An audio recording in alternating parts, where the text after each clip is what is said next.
November 11, 1917. Near Verdun, France, an American infantryman grips a rifle he was never meant to carry. It isn't the Springfield M1903 he trained with back in the States. It's not the weapon smiling soldiers held in recruitment posters. This rifle feels different. British in origin, built in American factories, and on its way to becoming the most widely issued U.S. rifle of the First World War. In his hands is the M1917 Enfield.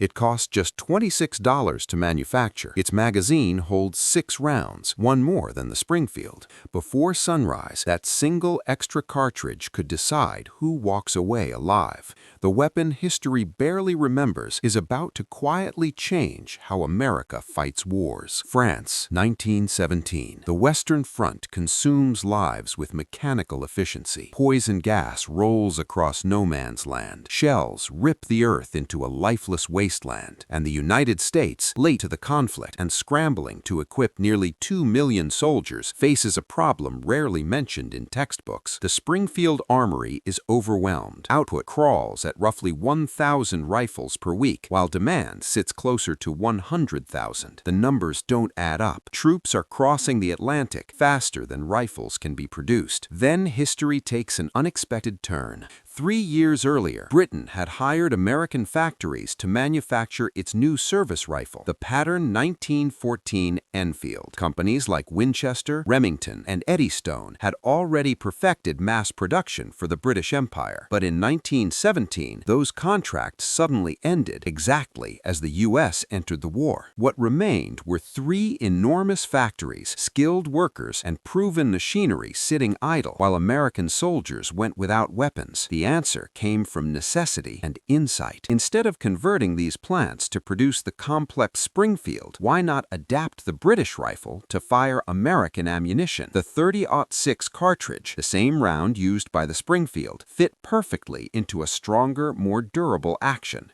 That decision gave birth to the U.S. rifle caliber .30, model of 1917. October 1918, Argonne Forest.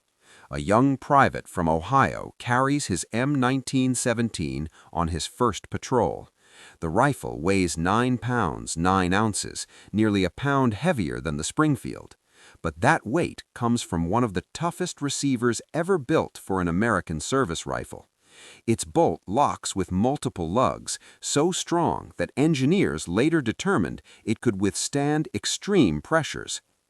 Overbuilt, over-engineered, ideal for trench warfare. The soldier doesn't know the engineering details. He knows what counts: 6 rounds instead of 5. When German stormtroopers rush across 30 yards of mud in seconds, that extra round could mean survival. The rear aperture sight, different from the Springfield's ladder sight, allows faster target acquisition in low light, a British concept refined by American practicality. Production numbers tell a story long ignored.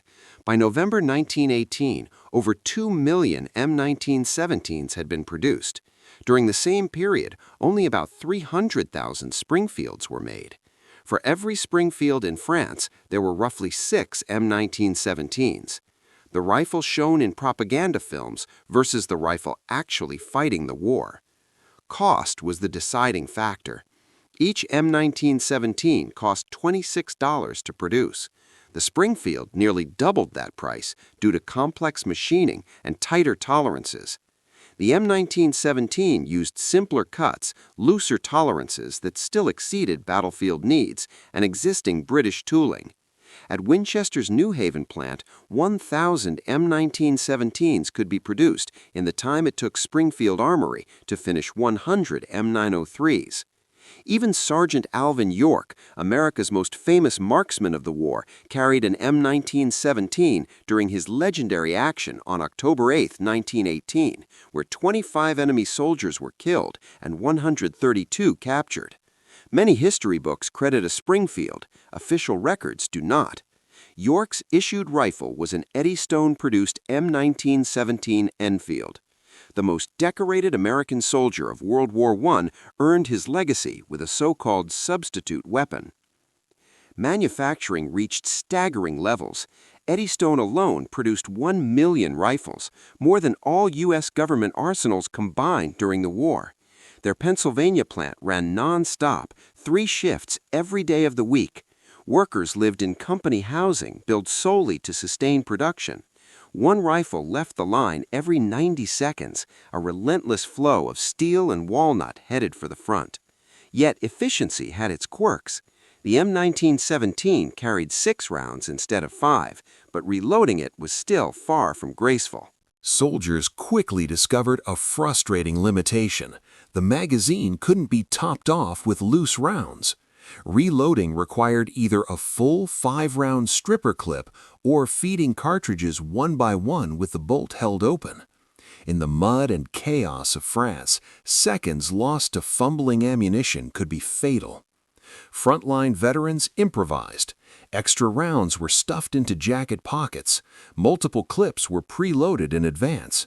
Anything that reduced reload time was worth the effort. Survival depended on it.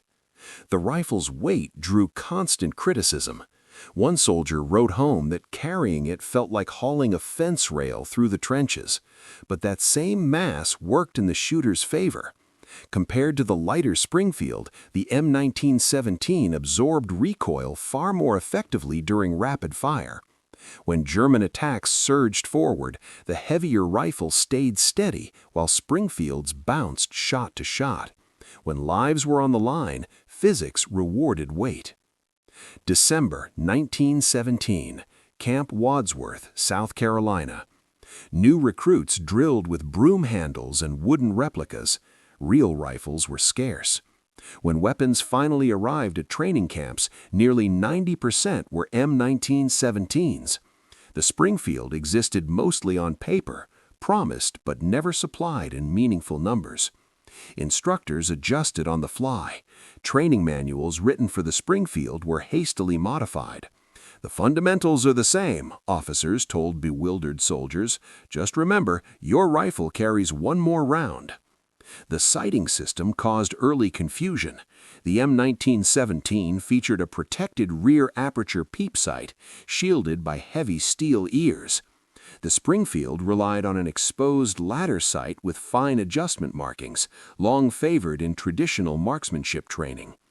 The Enfield's simpler sliding aperture violated decades of doctrine. It lacked the precision instructors preached, but it proved far faster under fire. Young recruits adapted quickly. Veteran sergeants took longer. Then came an unexpected advantage: the cock-on-closing bolt. The Springfield cocked during bolt opening, forcing the shooter to fight spring tension while extracting a spent casing. The M1917 cocked as the bolt closed, making rapid fire smoother and less tiring. A British-design quirk that American soldiers grew to appreciate. In prolonged firefights, that mechanical difference reduced fatigue and preserved accuracy. Quality control became one of the rifle's defining strengths. Despite being produced by 3 separate manufacturers, parts interchangeability exceeded military standards. A bolt from Winchester fit flawlessly into an Eddystone receiver. Remington barrels threaded cleanly into Winchester actions. This was no accident. It was American industrial discipline applied to wartime production. Engineers from all 3 companies met monthly to ensure exact conformity. Testing uncovered something extraordinary about the rifle's durability. Designed originally for Britain's rimmed .303 cartridge, the action was massively overbuilt for America's rimless .30-06 round. Engineers at Springfield Armory conducted destruction trials, gradually increasing powder charges until rifles failed. Springfields showed warning signs early. The M1917s did not. Enfield actions continued functioning at pressures that would destroy most other designs. One test rifle endured extreme loads until the bolt finally seized, yet the receiver itself remained intact. That strength mattered in the trenches. Soldiers reported using their rifles as blunt weapons when ammunition ran out. The heavier barrel and reinforced receiver endured abuse that would snap a Springfield stock or warp its barrel. Veterans recalled prying open doors, anchoring barbed wire, even using the rifle as an improvised step. The $26 stopgap weapon refused to give up. March 1918. Germany's spring offensive threatened to fracture Allied lines. Newly arrived American units rushed forward to seal the gaps. The famed 42nd Infantry Division, the Rainbow Division, took up positions near Champaign. Of their 12,000 rifles, fewer than 1,000 were Springfields. The rest were M1917 Enfields. The rifle, meant to be a temporary fix, had become the backbone of American firepower. Private First Class Thomas Johnson of the 165th Infantry later described his first engagement with the M1917. They came at dawn, hundreds of them, pouring out of the fog. I fired so fast the wooden handguard started smoking. I burned through 40 rounds in what felt like moments. The rifle never jammed, never failed. That 6th round saved me more than once, while the Springfields around me ran empty. Production figures from 1918 defy belief. January, 150,000 rifles. February, 175,000. March, 200,000. By July, monthly output exceeded 250,000 M1917s. America was producing more rifles in a single month than many nations could manufacture in an entire year. The $26 stopgap weapon had become an unstoppable industrial wave.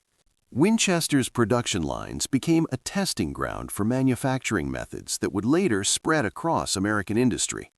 One of their biggest innovations was statistical quality control, checking sampled components instead of inspecting every single part.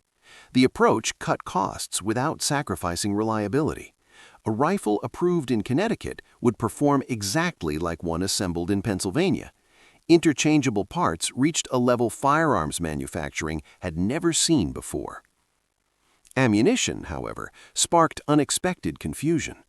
The M1917 fired the same .30-06 cartridge as the Springfield, but rumors raced through training camps claiming it required special ammunition. Quartermasters panicked, sending urgent messages demanding Enfield ammo that simply didn't exist. The misunderstanding came from the older British Pattern 1914 rifles, still in use at some training facilities, which did require different cartridges. Officers spent weeks convincing soldiers that American-issued M1917s used standard U.S. ammunition. Accuracy results surprised even skeptics. The M1917's longer sight radius, the increased distance between its front and rear sights, suggested better precision on paper. Testing at Camp Perry confirmed it. Skilled marksmen consistently produced tighter groups with M1917s than with Springfields at ranges beyond 300 yards. The heavier barrel reduced vibration. The reinforced action maintained consistency shot after shot. The replacement rifle outperformed the weapon it had been meant to temporarily stand in for. Still, the design wasn't flawless. The magazine cutoff, intended to block the magazine for single-shot firing, baffled soldiers trained on other systems. Many ignored it entirely, leaving the rifle permanently set for magazine use. The safety, located inside the trigger guard, proved awkward when wearing gloves. During the winter of 1918, accidental discharges became common until troops mastered its operation. Field modifications appeared almost immediately. Soldiers wrapped wire around the rear sight guards after discovering they snagged on trench walls. Makeshift brass catchers fashioned from canvas and wire captured spent casings that might otherwise reveal firing positions. One innovation spread rapidly through the American Expeditionary Force, painting the front sight with luminous material borrowed from aircraft instruments. Night combat demanded every possible edge. September 26, 1918. The Meuse-Argonne Offensive begins, the largest American military operation up to that point. 600,000 U.S. troops advance across a 20-mile front. In their hands, overwhelmingly, are M1917 Enfields. The Springfield M1903, officially America's standard rifle, had become the minority weapon. Photographs from the offensive make it unmistakable. Rows of soldiers carrying the distinctive M1917, identifiable by its protective sight ears and longer barrel. Even Lieutenant Colonel George S. Patton, commanding tanks during the campaign, requisitioned M1917s for his crews. Early armored warfare valued durability above fine accuracy. Inside oil-soaked, vibrating steel vehicles, the M1917's rugged construction held up where Springfield struggled. When tanks were disabled, crews fought as infantry with rifles that endured punishment no lighter design could survive. Cost efficiency became legendary. For $26, the Army didn't just buy a rifle, it acquired a complete weapon system.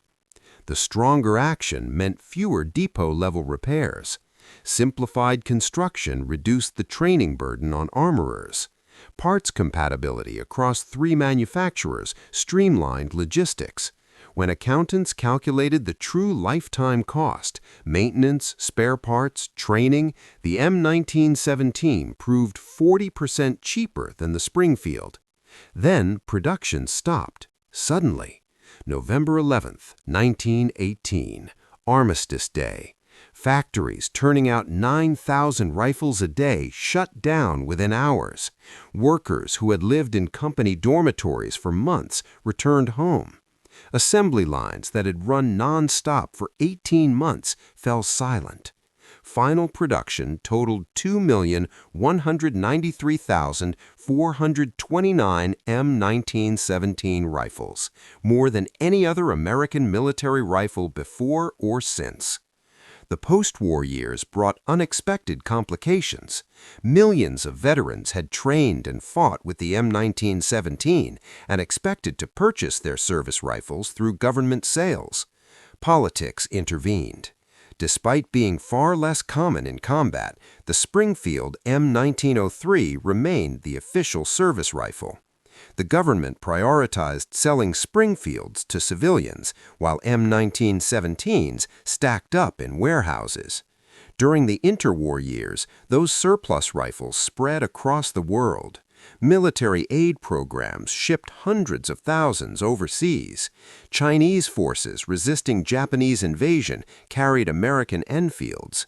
Latin American armies standardized on surplus M1917s sold at a fraction of their production cost. The $26 rifle shaped conflicts on 6 continents between the world wars. Then history repeated itself. December 7, 1941. Pearl Harbor. Once again, the United States faced the urgent task of arming millions of soldiers. The M1 Garand existed, but not in nearly enough numbers. Vast stockpiles of M1917 rifles, many still sealed in cosmoline from 1918, were pulled from storage and pressed back into service. National Guard units, training bases, and home defense formations received Enfields by the hundreds of thousands. The story came full circle. Through Lend-Lease, the United States shipped roughly 300,000 M1917s to Britain in 1940. The British Home Guard, tasked with resisting a potential invasion, armed itself with American Enfields descended directly from Britain's own Pattern 14 design. Civilians defended their country using rifles their government had ordered from U.S. factories a quarter-century earlier. By 1942, American training camps looked eerily familiar. New recruits once again learned marksmanship on M1917s, while the M1 Garand remained in short supply. The rifle's durability impressed an entirely new generation of soldiers. Many of these Enfields had sat untouched for over 20 years. A light oiling, replacement slings, and they functioned as if newly issued. The heavy-duty design philosophy of 1917 paid off decades later. Specialized units found unexpected uses as well. Marine raiders preparing for amphibious operations trained with modified M1917s. The rifle's reinforced action safely handled proof loads that would destroy weaker designs. Navy crews aboard merchant ships carried Enfields for submarine defense, while the Coast Guard patrolling U.S. waters continued using them into 1943. What had been labeled an outdated bolt-action rifle found renewed purpose wherever semi-automatic weapons were unavailable. After the war, civilian programs changed the rifle's fate. Beginning in the 1960s, surplus M1917s became available to qualified American civilians at affordable prices. Thousands of veterans finally owned the rifle they had carried across France. Competitive shooters quickly learned what military testing had already proven. The M1917's accuracy potential exceeded the abilities of most marksmen. Once a $26 wartime expedient, it became a fixture in gun safes nationwide. Modern collectors and historians now agree with contemporary accounts. The M1917 represents one of the finest bolt-action rifle designs ever adopted by the U.S. military. Its receiver strength remains among the best of any American service rifle. Custom gunsmiths building high-pressure Magnum hunting rifles often begin with surplus M1917 actions, confident they can withstand stresses that challenge other designs. The durability traces back to its origins, British engineering refined by American industrial capability. Metallurgical studies reveal why. The nickel-steel alloy specified for the receiver exceeded the standards of its era. Heat treatment processes developed by Winchester later became industry benchmarks.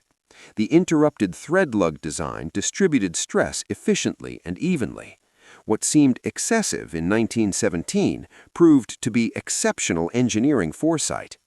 Failures of M1917 receivers using standard pressure ammunition remain extraordinarily rare, a lasting testament to a rifle built not just for one war, but for generations. Today, M1917 Enfields still command respect on firing lines across the country. Civilian marksmanship program rifles, many retaining their original 1918 finishes, continue to perform impressively against modern firearms. In vintage military rifle competitions, the 6-round capacity remains a real advantage, and the aperture sight system consistently proves faster than period ladder sights. A rifle that once cost $26 can still compete with firearms priced in the thousands. But numbers alone don't explain its legacy. The M1917 Enfield represents something far greater, American industrial power fully unleashed. When traditional solutions failed, when Springfield Armory couldn't meet wartime demand, American industry adapted. 3 civilian factories produced more rifles than all government arsenals combined. They delivered a weapon that was tougher, more dependable, and far more numerous than the rifle it was meant to temporarily replace. That modest price tag concealed extraordinary value. For $26, American soldiers received a rifle that refused to fail in the mud of France. It stood in the hands of Sergeant Alvin York at a defining moment. It gave doughboys a crucial extra round when German troops surged into their trenches, and it proved that American manufacturing could rise to any challenge, meeting impossible requirements and delivering victory-level quantities at speed. The Springfield M1903 Spaten earned its reputation through refinement and precision craftsmanship, but the M1917 Enfield won the war through sheer presence. 3/4 of American soldiers in World War I carried Enfields. The rifle intended as a temporary fix became the backbone of U.S. firepower. The replacement outperformed the original. An accident of history armed the arsenal of democracy. Some weapons become famous through innovation, others through decades of service. The M1917 earned its place through reliability, affordability, and unmatched production at the moment America needed it most. From Connecticut and Pennsylvania factory floors to the trenches of France, from training camps in 2 world wars to gun safes across modern America, the $26 rifle endures. One of the strongest bolt-action rifles ever fielded by the United States, the most produced American military rifle of its era. the weapon that armed Alvin York and 2 million other doughboys, all for $26, a triumph of American industrial genius. The M1917 Enfield, the rifle history forgot, but logistics never did. This is the untold story of America's accidental service rifle, the gun that was never meant to be primary, yet armed 75% of U.S. troops in the Great War. Subscribe for more forgotten stories of the weapons that shaped history and the industrial miracles that made victory possible. The arsenal of democracy still has secrets left to tell.